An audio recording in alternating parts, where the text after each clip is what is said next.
Mangam Yamma Kaubi Masaki Chahi Humputra Mari Surabi Nupi Amana Andhra Pradesh ki Guntar Town da Leiba Hospital Amada Chagolse Numita Masa Ani Pokre Haina Dr. Singna Phongdoragli Loinana Chahi Khwaidagi Yamlabi Nupi Amana Angang Unabagi Lamda Khwaidagi Lirabi Nupi Oiba Ngamkhre Hanadi Masaki Chahi Humputra Surabi Daljinder Kaurana 2016 da IVF process ta Angang Nupa Ama Poktuna Khwaidagi Chahi Yamlabi Nupina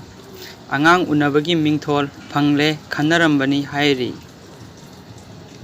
Masaki Chahi Humputra Mari Surabi Mangam Yamma Ahalya Nursing Home da in vitro fertilization IVF process ta Angang Oihanduna Dr. Mari gi team amana cesarean operation pangthoktuna Angang Phaiboktu Pokhibani Dr. Tim Dugi Makok S. Uma Sankarna Phongdorakpada Haujikti Mama Amadi Masa Singdu Karisu Khudong Thiningai Leitre Hairi Masimang Medical Miracle Haibaduni Haujikti Mangam Yamana Malemgi Oina Khwaidagi Ahal Oirabi Nupi Amana Macha Pokpang Ngambi Haibidu Oire Haina claim Taubaga Loinana surgery Loiraba Matungda Paumisingda Phongdorakhi East Godavari District ki Nelapati Tuda Laibi Mangam Yamma Luhonglaba Matung Chahi Yankainipan si Mamita Masa Udana Lakhibani Mamang Chahi gi Athengba Matamda Mahakki Mapuroiba Y Raja Rao Galoinana IVF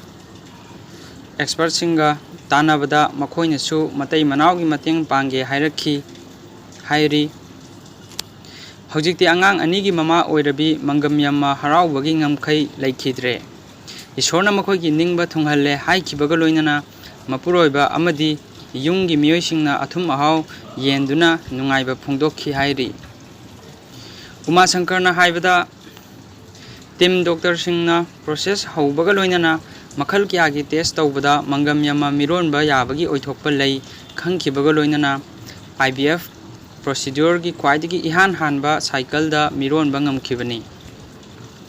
Madugi Matungda Tim Ahum Semduna Mahakki Haksangi Phibam nutrition amadi cardiac health monitor Tauki Hairi